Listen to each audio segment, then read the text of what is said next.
Hi, so we're going to talk about a free rule set supplement that was issued by Modifius just before Halloween.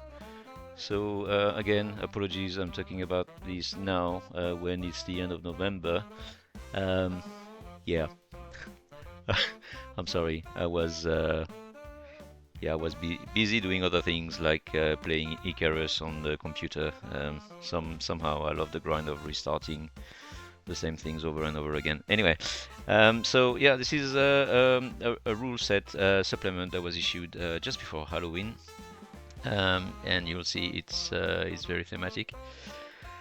So it's not purely about Fallout factions, it also includes a lot of rules for Fallout Western Warfare, and you can find this one, you can probably find it in the Western Warfare shop section in the PDF section, or you can find it in the game mode section of the website for Fallout factions. So it's Fallout factions, free downloads, and then you go to the game modes link and it takes you to the download for this one. Right, so we'll skip through the Western Warfare section because that's not what we're interested in right now. I'm not saying it isn't interesting, it's very interesting, don't get me wrong. I have nothing against Fallout Western Warfare, but we're focusing mostly on factions for now. So you've got 3 scenarios for Western Warfare.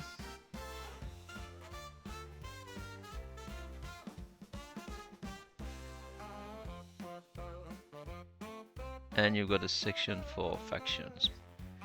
So we'll go back to the start of the faction section. I hope you don't get motion sickness. Oh, there you go. I'll skip through it. Apologies. Right, there you go. So that's where the section that's relevant to Fallout faction starts. So what this is this is a new mode where you can fight Goliath, and Goliath are effectively going to be monsters that are controlled by a third player. So this is a multiplayer mode. And you have 2 factions and a Goliath that are going to play on the board. So the Goliath are going to be your typical big monsters that you probably had from Fallout Western Warfare and some of the more recent ones that have been issued, and we'll go through what they are. So Goliath are a little bit like the legendary enemies you had in Fallout Western Warfare. And we'll go and see how that works, basically. There's a good explanation as to how this plays. There's a bit of freedom as to how the Goliath play in terms of order in the turn, but it's not, we're all playing together. If we can't agree on how to play, we probably shouldn't be on the same at the same table. So there you go. There's a different rule regarding how harm and injuries apply to the Goliath. That's going to make them a little bit more tanky. Basically, you can't just kill them in one attack. That's not going to work with them. And they've got some perks as well, which are going to apply to some of them. Some of the very well, I mean, they're all fairly interesting to be fair to them. It's just that, for example, for the Wendigo Colossus, it's going to have some Wendigo spawn with it. So they don't all play the same. It's not just variation on the same theme, really. And like I said, like the legendary characters in Fallout Western Warfare, the Goliath have got 2 stages. So they've got a stage A and a stage B. They're going to be slightly different, and they might act slightly differently depending on what stage you're looking at. So the first Goliath we have, and I've just noticed that there's a spelling mistake there. Never mind.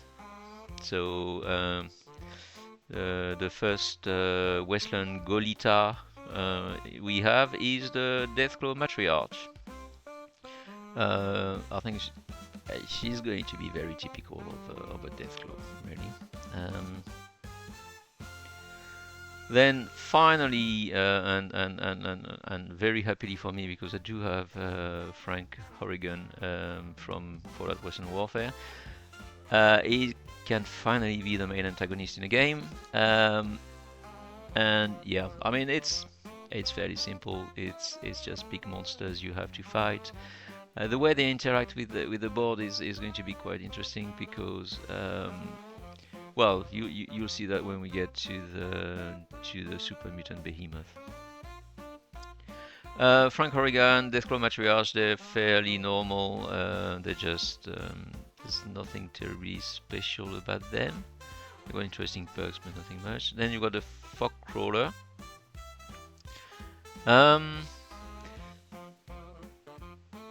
So the Fog Crawler has got the ambush perk in stage A, and ambush is going to be quite interesting because they don't start. You can see on this page, they don't start on the board at the start of the game. It's just that when someone gets close to a search token, you can make the Goliath appear near the search token. So you were going for a search token, and then suddenly there's a Fog Crawler next to it. Oopsie. It does feel very thematic again because it's a fog crawler. There was fog, you went to the search token, and suddenly the fog revealed the fact that there was a fog crawler hiding in there. And then you've got some pretty good perks again, like the fog, which means it's everything has got close quarter battle against it. And surprise attack, which is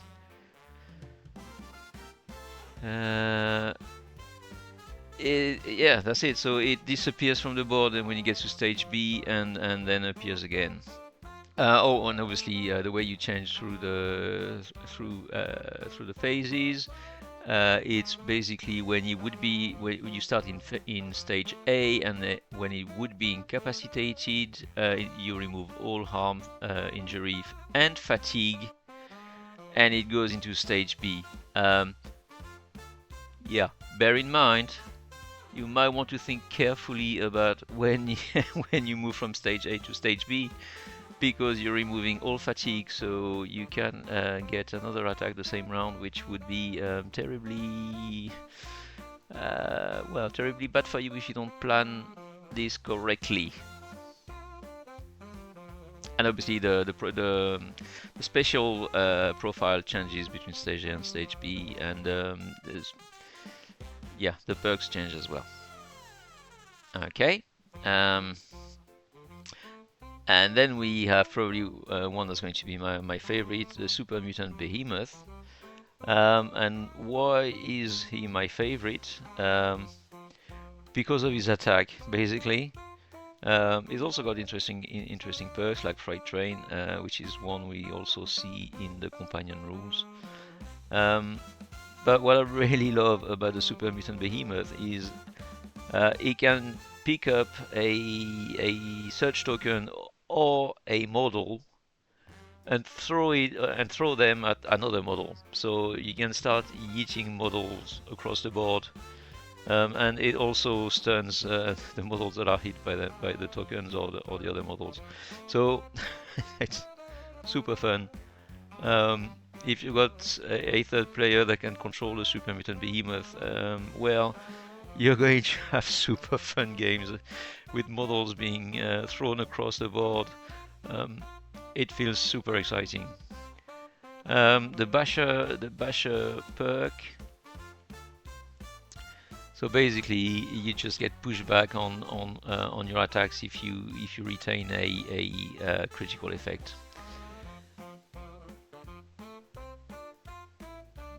You've got the Wendigo Colossus. So, like I said, the Wendigo Colossus has got 3 Wendigo spawn with it. It's got tons of perks, and it's got the Cannibal perk in stage B. So it's going to regain health. Cannibal, I'm fairly sure. Oh, it's not in there. So you have to go back to the main to the core book for that. But I'm fairly sure that means they can regain health when they incapacitate a model, which realistically is going to happen quite a lot because it's fairly strong in melee. Um, yeah, that's it.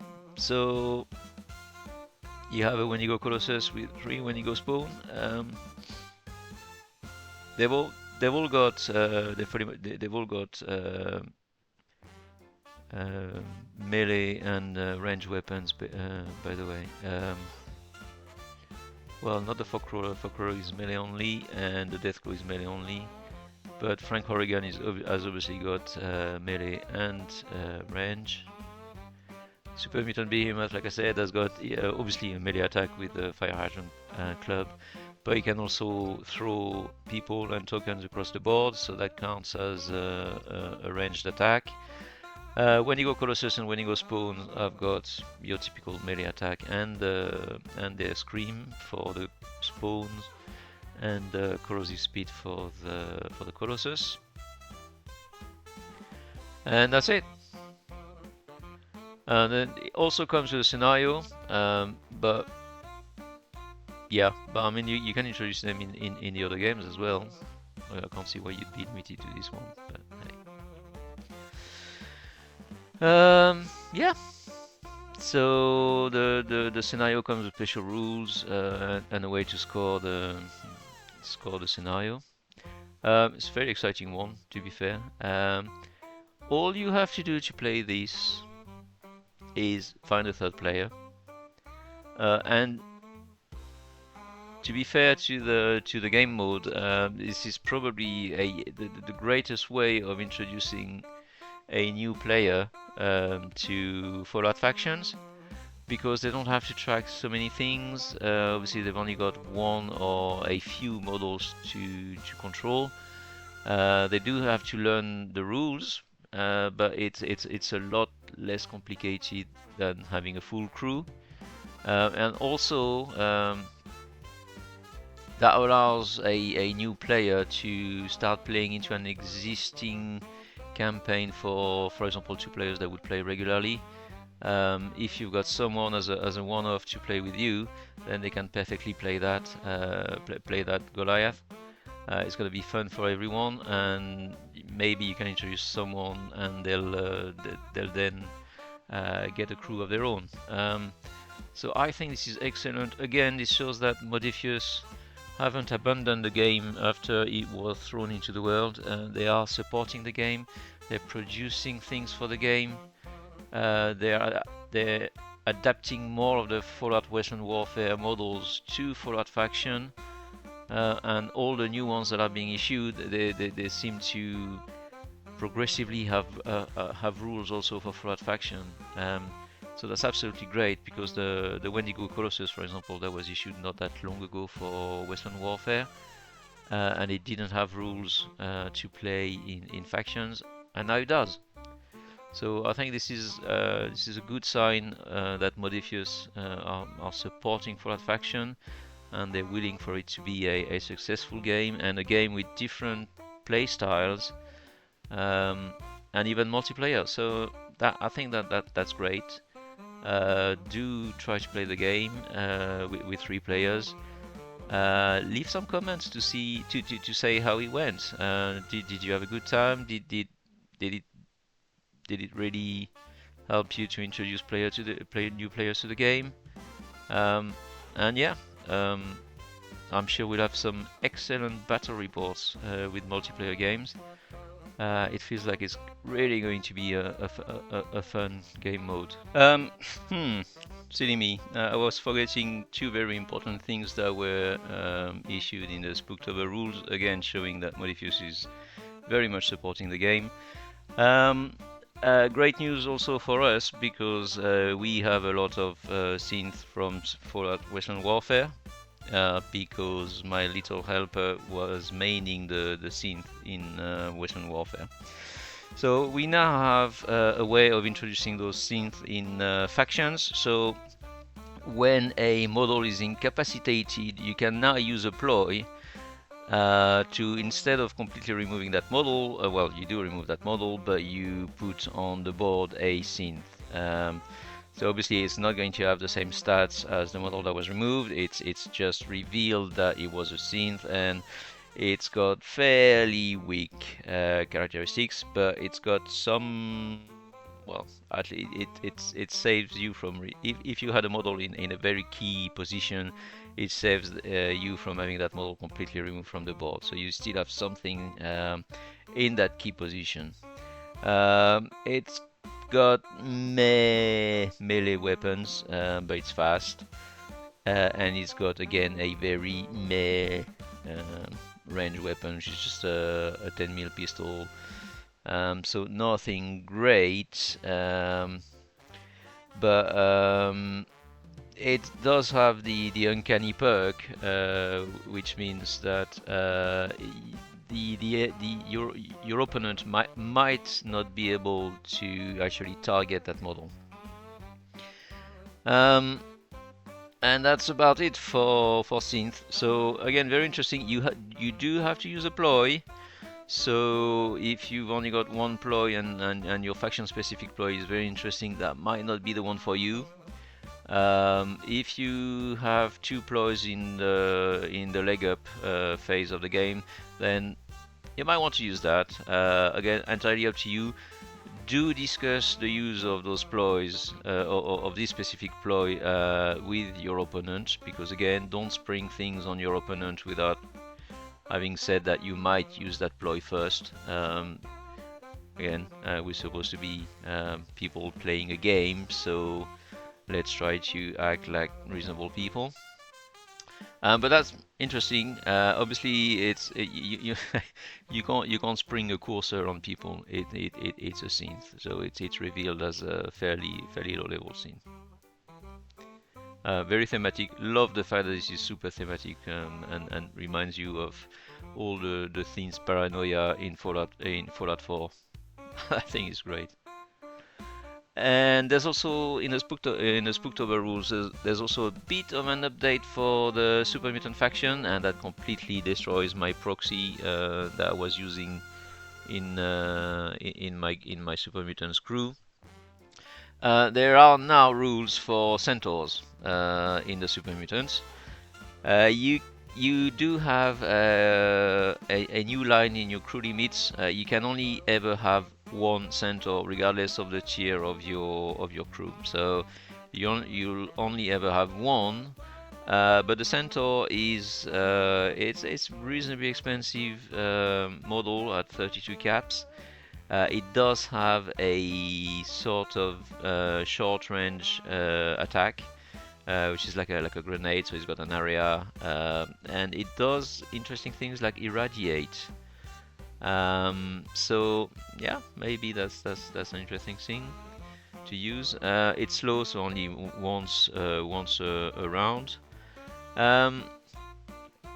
And it's got a melee it's not great, but it's not really bad either. So yeah, it's got a ranged attack that's fairly trash, because it's only 2A on an agility of 3. But again, it's got an area attack, and it's got a passable melee attack of 4S on a strength of 4. That's fast, and that does suppress. So definitely better than the Mutant Hound, but it's also a lot more expensive than a Mutant Hound. So entirely up to you. That is now something you can add to your Super Mutant crew. Very interesting again that you can proxy. Well, you can use more of the models you had for Western Warfare. I think it's fairly good. Yeah, it just brings a little bit more choice to the Super Mutant crew. Interesting. And right. So it's a grunt, and he's got a health of 2, which is something that you have to factor in, because that health of 2 is going to be very interesting. And it's also burly, just like most of the other Super Mutants. So health of 2, harm limit of 4. That does make it a very interesting model. but it doesn't gain perks, so it's always gonna stay the way it is. Anyway, I'll let you decide what you think of this, whether you want to change your Super Mutant crew. I will almost certainly have to adapt mine when I redo my crew, because I've already got a crew, so unless I get enough caps, I probably won't be able to add centaurs to my crew. However, I will have to stop proxying the centaurs for mutant hounds, because now now they've got their own entry in the list. All right, well, we'll see you in the next one, and in the meantime, keep playing Fallout Factions. Yeah, we'll see you in the next video, and in the meantime, do play with all the different game modes that we have.